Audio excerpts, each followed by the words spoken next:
What's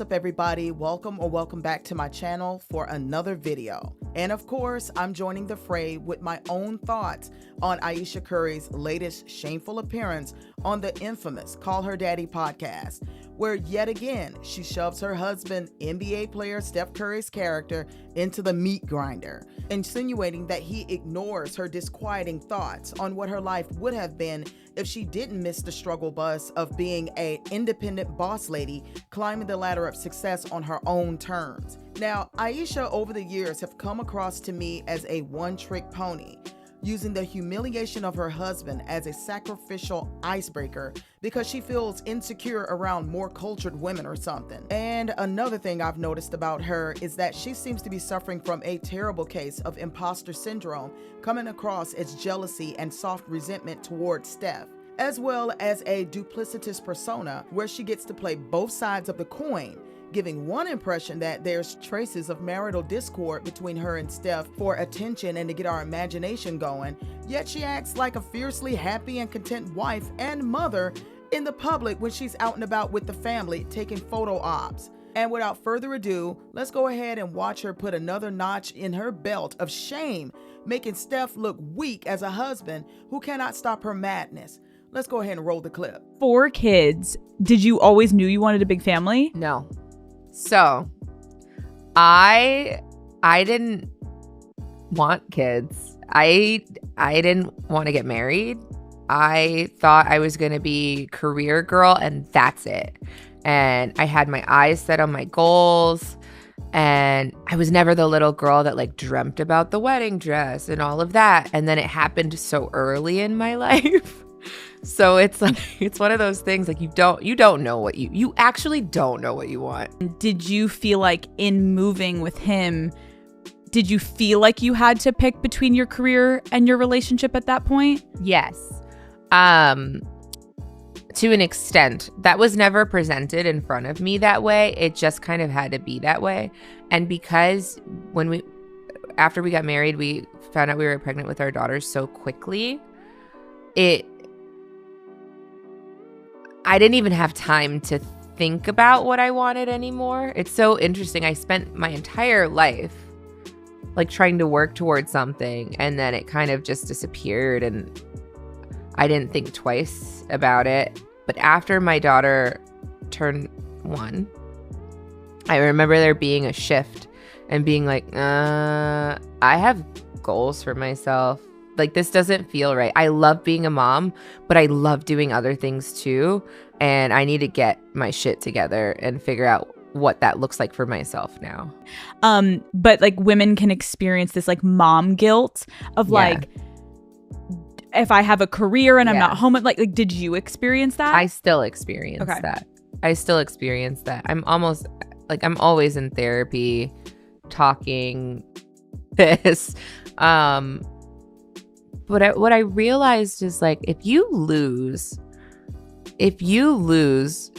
like for me being married and like with my husband, if you lose all of those things that were interesting about you, even for yourself, like even the things that made me feel confident and cool, then what are you doing? And so for me, it's always been important. I mean, I'm a little ADHD. So like I have 1,000,005 ideas. I have 1,000,000 interests. I'm very creative. I like to explore those sides of me. And I think it keeps me who I am to like my family and the people that I love. Did you talk to Steph about it? Like, or did you kind of keep it within yourself so it didn't? I do not have a bone in my body that can keep anything to myself. So if it comes to mind, it's coming out. And he's so gracious. Like he tries to resonate with me, but he just can't. And he also comes from a place of like, it's effing stupid. Like, what do you, it's not true. So why do you? And I'm like, but wait, like, listen to how it makes me feel. And he's like, but why does it make you feel like that? It's not real. It's all about me. Oh my Lanta. That took a lot out of me just listening to the whole podcast. And I'm gonna tell you one thing, if I get brain damage, I'm gonna send Ayesha my medical bill. All right, so let's get back to the original commentary. All right, you've had the chance to see what the internet is raking her over the coals for saying, right? And this is the point where I really started to think that Ayesha has a bone of contention against Steph and blames him for forcing her out of the Hollywood hustle as a budding actress, which she seems to be lamenting over as if she has some type of unfinished business. But her acting career was nothing to brag home about. I mean, at the age of 12, she appeared in a young rapper's video, and the song was, pretty good, but the video and the artist went nowhere. The crux of her time in Hollywood was like between 2008 and 2009, and then that was just a couple of TV spots.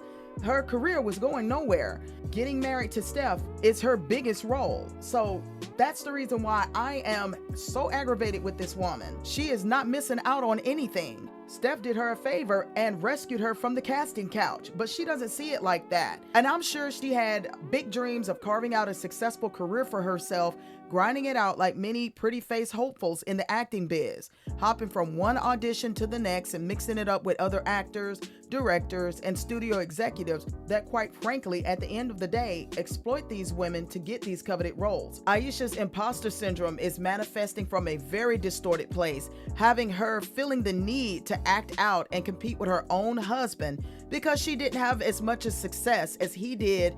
And I don't like that. Personally, I feel Ayesha is extremely insecure to spit on the blessing of finding a great husband and a father to her children in Steph, and has the nerve to publicly imply that he robbed her of being a career girl, struggling and having a hard time like the other women. Does she really want this? Is she serious? I mean, her discontent with her own unfinished business seems to be giving her an identity crisis and planting seeds of unnecessary self-doubt. Like, this is crazy talk. While I compare her to other celebrity wives and mothers of superstars just like her, they have no problem parlaying their husband's success into their own empire and adding to the generational wealth. And I think she is too short-sighted and childish, in my opinion, to take it out on her husband and on his good, clean image. And I did notice that when she first hit the scene and started to do her media rounds, she was all about Christian values and mommy life and wife content and imagery and appearances and all this type of stuff, like the total family brand. And then I noticed that she started to pivot to this direction, throwing Steph under the bus to appeal to female audiences in the belly of the beast, acting shamefully as a so-called Christian wife who has completely ignored the command that the Most High God gives them here at Colossians 3:18. And it says, "You wives, be in subjection to your husbands, as it is becoming to the Lord. You husbands, keep on loving your wives and do not be bitterly angry with them." So her grievance shouldn't be taken out on Steph, but sorted out with their church marriage counselor, who will gracefully endure all of her unproductive bratty babbling. Ayesha seems to be a very selfish woman who is taking advantage of the fact that her husband is holding up his end of the scripture by not being upset with her and checking her in public and embarrassing her right back. You know what I'm saying? Returning the favor. She continuously pulls stunt after stunt, throwing him into controversy with internet indignation. And this is where I want to get into her duplicitous nature. Now see, she comfortably and conveniently acts as if she's unfulfilled and has regrets about her marriage while enjoying and reaping the benefits of being Steph's pampered and privileged wife. The confusion hits a lot of people between the eyes because they're focusing on thinking that she's about to leave her husband, even though there's no evidence to back that up. And even rapper Killer Mike had to apologize to Steph, so Steph had no other choice but to come out of character and publicly check him for saying something so terrible about his wife without any evidence. And although I am definitely not fond of Ayesha, Steph did the right thing. There's evidence of his mom stepping out on his dad, but not Ayesha stepping out on him. But what we do see and have evidence of is Ayesha frequently portraying her marriage as joyful, supportive, and grounded in the faith on social media and in the public eye. Regardless of her motor mouth track record, she does share loving tributes of Steph, and she seems to celebrate their parenting journey and promotes their brand as a wholesome power couple. Overall, these public portrayals align with her business ventures, which thrive on relatability, family values, and aspirational living.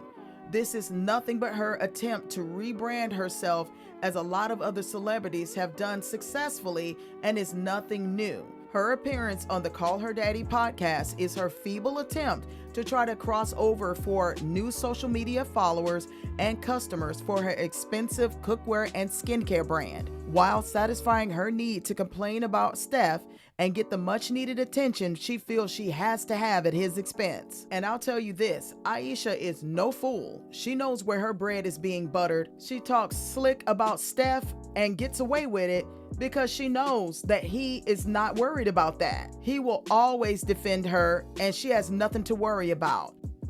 My gut feeling is that I think she enjoys all of the negative and terrible comments people put on her Facebook page and her Instagram post, laying into her and putting her in her place. And I also don't think she's going to stop anytime soon, because doing this is much more fun and games instead of cowering in shame like we think she should be. And well, when the dust settles, Ayesha is Steph's problem, not ours. Well, that's all I have to say about motormouth Ayesha Curry and the much-earned internet outrage and ridicule she's under yet again, acting out a character of a Christian woman, stomping on the respect of her husband's name. She's looking real crazy out here on this podcast, putting her imposter syndrome and duplicitous persona on full display, trying to market herself as a born-again modern woman, and I'm not buying it when I see her saying one thing and doing another. So let's go ahead and get the discussion started in the comment section. Tell me what you think and if you agree with me or not. And if you do, please be so kind as to subscribe to my channel, and don't forget to ring the notification bell so you know when I drop another video like this one.